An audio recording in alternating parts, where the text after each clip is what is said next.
America তুমি কার? America কারোরই না। আমেরিকা হচ্ছে সবার উপরে ছড়ি ঘুরাইতে চায়।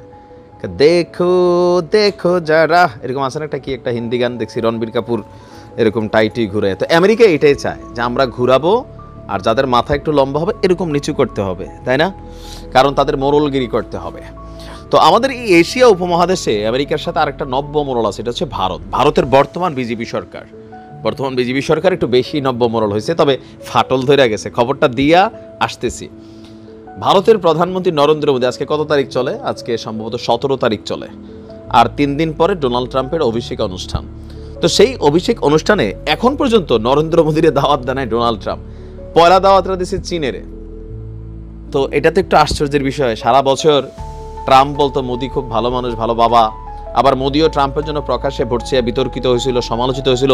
হঠাৎ করে ট্রাম্প এবং মোদির মধ্যে কি এমন ঘটলো যে মোটামুটি যারা মানে দাওয়াত পাওয়ার সবাই পেয়ে গেছে। একদম প্রথম দাওয়াতটাই দিচ্ছে চীনের। তো সেই ক্ষেত্রে এখন পর্যন্ত মোদিরে দাওয়াতটা দেয় না। তবে এদিক দিয়া অমিল থাকলেও বাংলাদেশের নীতিতে দুজন আবার খুব ভালো। তবে আমেরিকার রাষ্ট্রদূত যে কথা বলছে ভারতে নিযুক্ত, তো এই কথাটা বিএনপির জন্য কিছুটা পজিটিভ ফিডব্যাক তৈরি করবে, কারণ এটাই চায় যুক্তরাষ্ট্র এবং ভারত, এই দুই দেশ যত দ্রুত সম্ভব বাংলাদেশে গণতন্ত্র দেখতে চায়। তো এখন কি নাই? গণতন্ত্র নাই, তারা দেখতে চায়। তার মানে কি এখন গণতন্ত্র নাই? মন্তব্য করেছেন কে? ভারতে নিযুক্ত মার্কিন রাষ্ট্রদূত এরিক গারশেটি।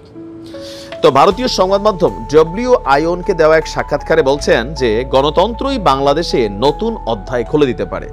আমরা একটু পিছনে গেলে ভারতীয় সেনাপ্রধানের একটা বক্তব্য আপনাদের খেয়াল আছে। তিনি বলছিলেন যে ক্ষমতায় গণতান্ত্রিক কোনো সরকার এলে তখনই ভারতের সাথে সম্পর্ক স্বাভাবিক হবে।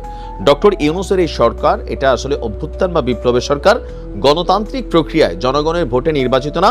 সুতরাং তারা মনে করছে যে এই সরকারের সাথে কিসের ডিল হবে, এটা ব্যক্তি বা গোষ্ঠী বিশেষের সরকার, আর তারা মনে করছে এটা মৌলবাদীদের সরকার, ভারতীয়দের কথা। যাই হোক, তো আমেরিকার এই ভারতীয় অবস্থান করা রাষ্ট্রদূত বলছেন গণতন্ত্রই বাংলাদেশে নতুন অধ্যায় খুলে দিতে পারে। বৈশ্বিক অঙ্গনে ভারত এবং যুক্তরাষ্ট্র একসঙ্গে কাজ করা প্রসঙ্গে তিনি বলছেন এটা অতীতের কোনো বিষয় না। বর্তমানে ভারত এবং যুক্তরাষ্ট্র যেভাবে একসঙ্গে কাজ করছে এর আগে কখনোই এমনটি ঘটেনি। এই প্রথম বাংলাদেশের নির্বাচন নিয়েও মন্তব্য করল ভারতে নিযুক্ত এই মার্কিন রাষ্ট্রদূত এরিক গারশেটি। বলছেন আমরা দুই দেশই শান্তিপূর্ণ গণতান্ত্রিক দক্ষিণ এশিয়া দেখতে চাই। এই নীতিতে একমত ভারত এবং যুক্তরাষ্ট্র। তো ভারতে কি গণতন্ত্র আছে?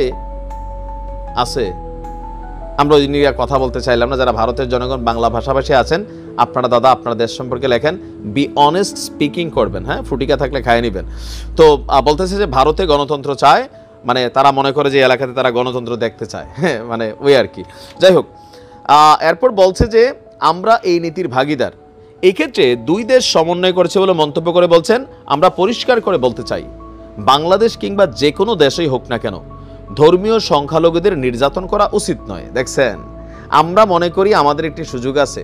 ভারত থাকতে থাকতে গোমূত্র পান করতে করতে করে, আমেরিকানরা কিন্তু এগুলা করে, ব্রেন যা ছিল তা কিন্তু খায়া ফেলছে। সে বসবাস করে কোথায়? ভারতে। সে বলে যে সংখ্যালঘুদের উপর নির্যাতন করা উচিত নয়। তো তুমি যে আমেরিকার রাষ্ট্রদূত ভারতে বসে রয়েছো, ভারতে কি ঘটছে?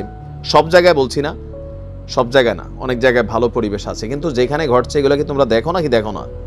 দেখো, কিন্তু সেইখানে বলবা না তোমরা গণতন্ত্র ইসরায়েলিদের পক্ষে দেখতে চাও, এরকম এখানেও। তো তারা বলছে কি সুযোগ আছে যে বাংলাদেশে খুব দ্রুত গণতান্ত্রিক একটা সরকার দেখতে চায় বা গণতন্ত্র ফিরে আসা, মানে নির্বাচন। তো বিএনপি তো এমনি নির্বাচন নিয়ে খুব তারা চেষ্টা করছে যত দ্রুত সম্ভব নির্বাচনটা করার। একটা বৈশ্বিক মোরাল ভোট দরকার ছিল, এখন কিন্তু এটাও পাওয়া গেছে। তা আমার মনে হয় আর কি নির্বাচনটা সম্ভবত 2025-এর শেষেই হয়ে যাবে। যতই জাতীয় ঐক্য সরকার গঠন এগুলো হোক, কিন্তু দিন শেষে ক্ষমতার জন্য বিএনপি শক্তভাবে মাঠে নামবে নির্বাচনের জন্য। জামাতও তাতে মেটিকুলাসলি সাপোর্ট করবে, দেখবেন। তো ডক্টর ইউনূসের সরকারকে একটা বার্তা দিয়েছে যত দ্রুত সম্ভব নির্বাচন দিয়া তুমি এখান থেকে সুন্দর করে গ্রামীণ ব্যাংকে ফিরে যাও। বিষয়টা কিরকম বা কি চাচ্ছে আসলে সময় বলে দিও। ভালো